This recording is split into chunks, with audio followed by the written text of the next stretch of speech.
Muy bien, empezamos la clase. Entonces, el sistema cardiovascular se va a originar a mitad de la tercera semana de desarrollo por un motivo. El embrión ya no es capaz de suplirnos sus necesidades por difusión, sino que requiere de un sistema circulatorio. Este sistema circulatorio va a tener su origen en células cardíacas progenitoras que se encuentran en la extremidad craneal, ¿verdad? Y a cada lado de la línea primitiva. De ahí van a sufrir el fenómeno de invaginación y se van a ir a localizar posteriormente en la hoja, aquí lo vamos a ver, aquí, en la hoja visceral del mesodermo lateral intraembrionario, que se localiza en la extremidad craneal del embrión, por arriba y a los lados del tubo neural y de la membrana bucofaringea. Conforme ingresan las células a esta área que acabamos de describir, que recibe el nombre de campo cardiogénico primario, ¿verdad?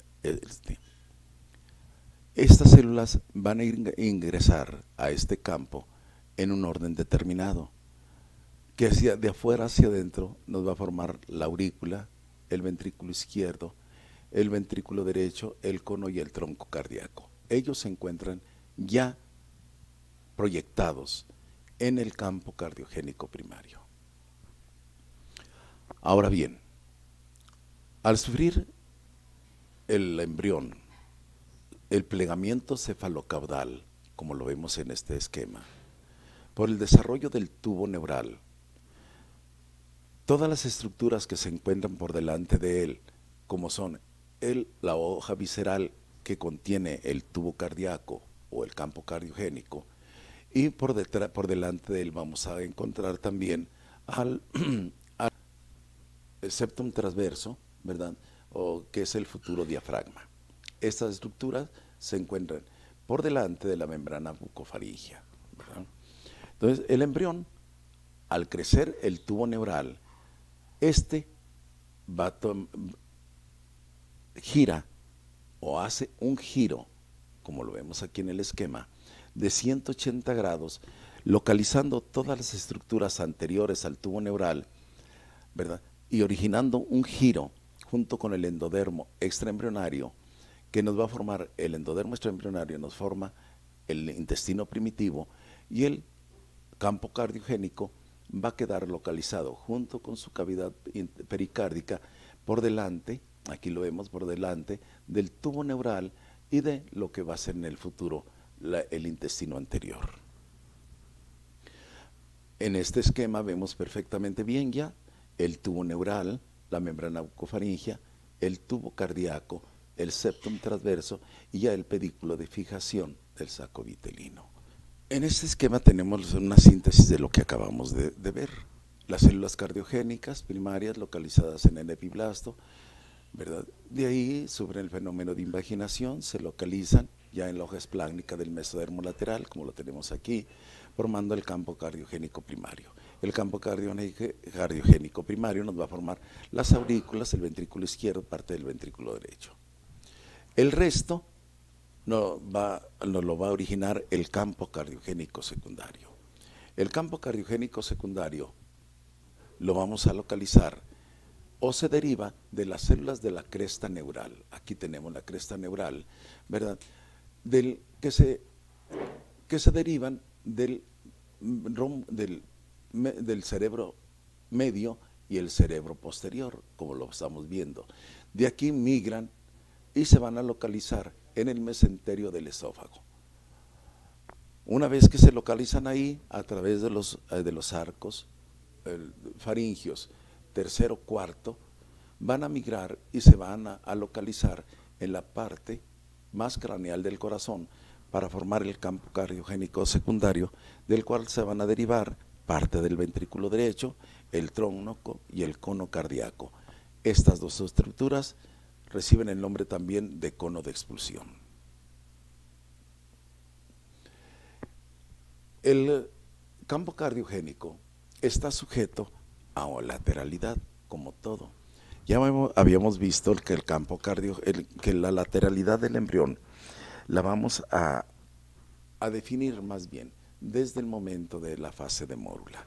En la fase de mórula se tiene que tener forzosamente ya un eje, sobre todo el dorso craneal. Es el primero que se define. El segundo que vamos a tener es el eje de lateralidad izquierda y derecha, y el último vamos a tener el eje dorso ventral.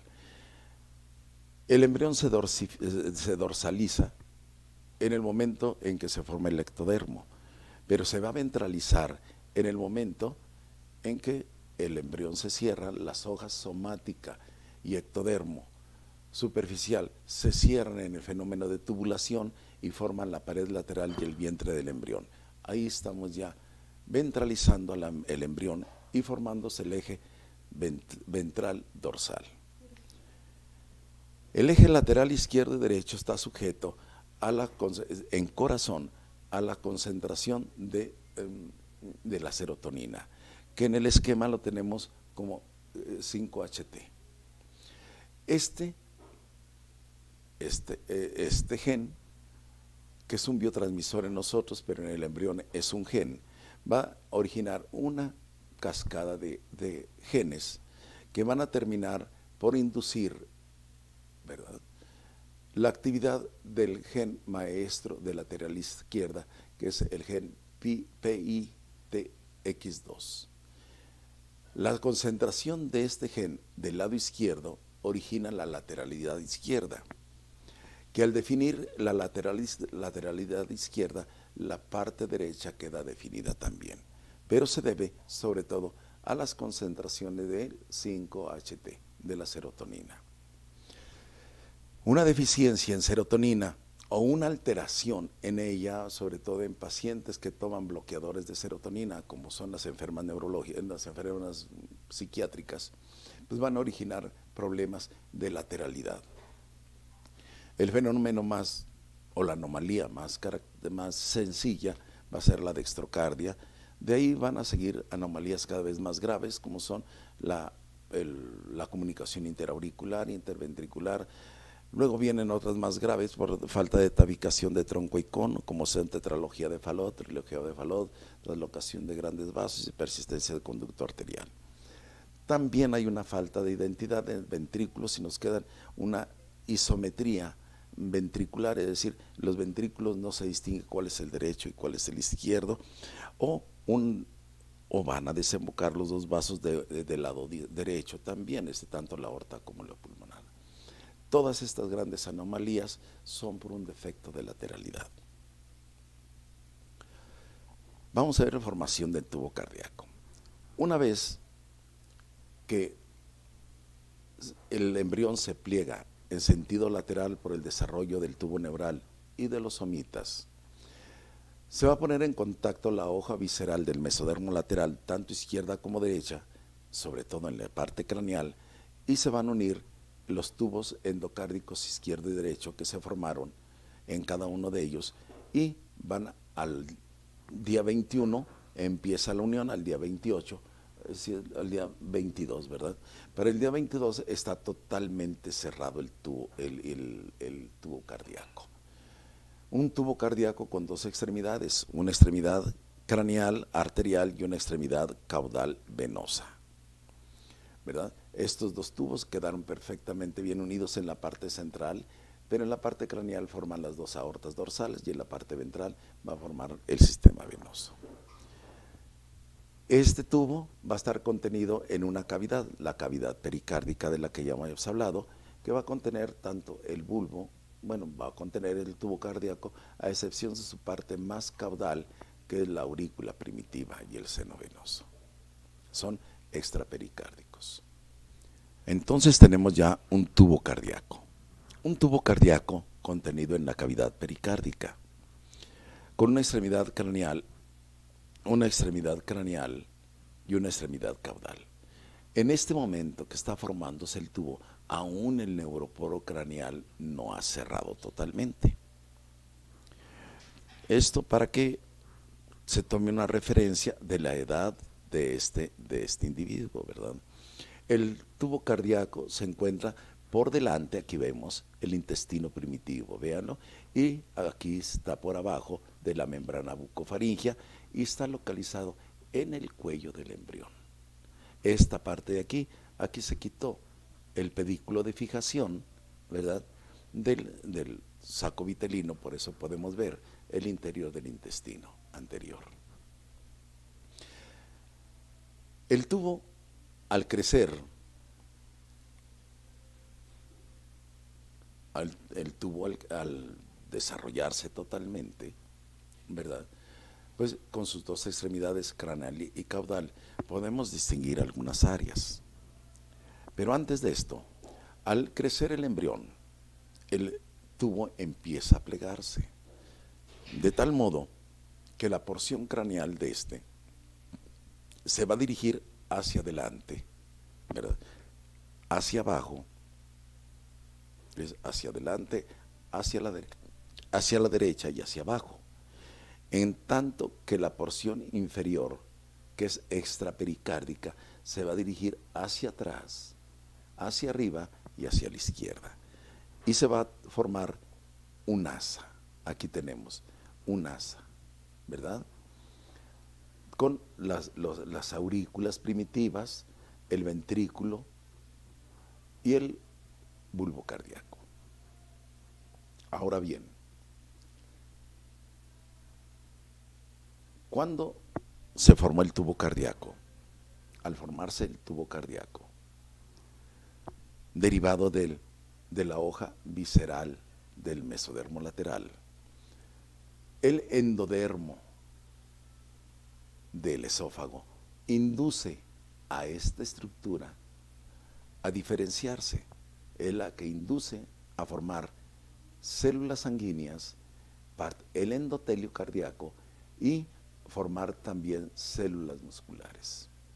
De tal modo que la pared del corazón nos queda formada por el endotelio vascular, el endotelio del corazón, ¿verdad?, por la sangre primitiva, y el miocardio, células miocárdicas. Por fuera de él tenemos una envoltura que va a ser el pericardio. El pericardio se va a derivar de las células que cubren el septum transverso, ¿verdad?, de las células mesenquimatosas que cubren el septum transverso, ascienden y van a cubrir el tubo cardíaco, y otras que desde el seno venoso, desde la extremidad del bulbo cardíaco, van a descender y cubrirlo también. Entre esas dos estructuras nos forman el epicardio, de tal modo que el corazón, la pared cardíaca, queda formada por una parte interna de endotelio, una capa muscular y una capa pericárdica, contenidas en una cavidad que es el pericardio, que está cubierta, como ya vimos en las clases pasadas, por una hoja que es el pericardio fibroso o pericardio parietal. ¿Sí? Entre el endotelio cardíaco y las células musculares vamos a encontrar una capa intermedia que recibe el nombre de gelatina cardíaca o gelatina de Davis. Esta gelatina es acelular, es gelatina, como dice su nombre. Y tiene esta gelatina es la que nos va a modelar, va a ser quien modele tabiques cardíacos, válvulas cardíacas, y le dé toda la estructura interna al corazón.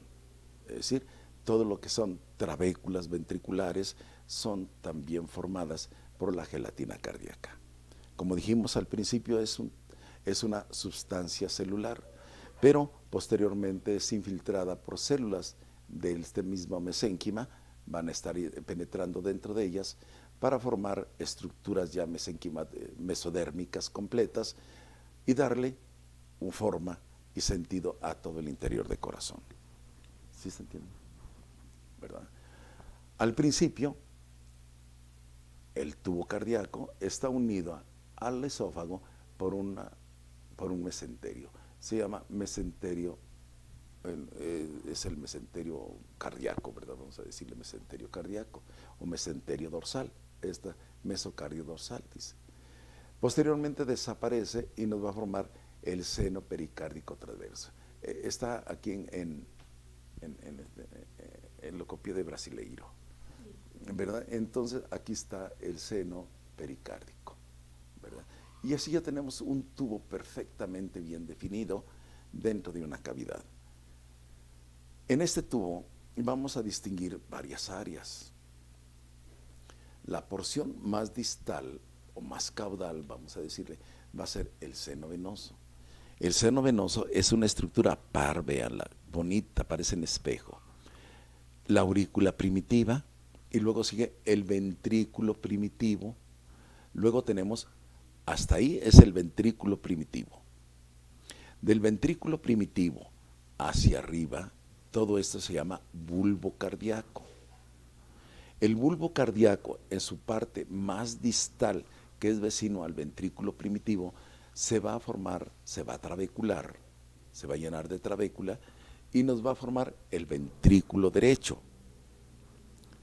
Luego el ventrículo derecho sigue el cono cardíaco, que se va a diferenciar y nos va a formar los infundíbulos ventriculares, y por último tenemos el tronco arterial, del cual se deriva la arteria pulmonar y la vena, la arteria pulmonar y la aorta respectivamente. Y así tenemos ya todas las estructuras del corazón. Ya en definitiva, la aurícula primitiva, el seno venoso va a formar parte de la aurícula primitiva para formar las aurículas definitivas.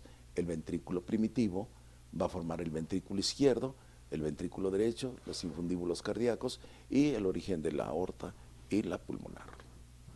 Y tenemos ya perfectamente bien ya formado lo que es el tubo cardíaco. El tubo cardíaco empieza a latir al día 28. Aquí lo vemos ya, el tubo cardíaco como asa. Estamos ya el ventrículo, las aurículas primitivas acá atrás. Este orificio debe estar cargado un poquito más a la izquierda. Acuérdense que es un tubo que desemboca, la aurícula primitiva desemboca en el ventrículo primitivo, que es el ventrículo izquierdo. Aquí tenemos el orificio bulbo ventricular o interventricular, como ustedes quieran, limitado en su parte superior por este reborde bulbo cardíaco o interventricular, como quieran llamarlo, y por este tabique interventricular. Estos dos limitan el orificio bulbo ventricular o interventricular. Al crecer, ir desarrollándose el corazón, este reborde se eleva, el orificio que estaba cargado a la derecha, a la izquierda nada más, se centra y queda localizado o comunicando la aurícula primitiva con los dos ventrículos, tanto izquierdo como derecho, y este tabique, este reborde, queda en el mero centro de este orificio, ¿verdad? Esto es el desarrollo de un embrión, pues decimos 30 días. Ya dijimos, para el día 28, este corazón ya cumple con su trabajo.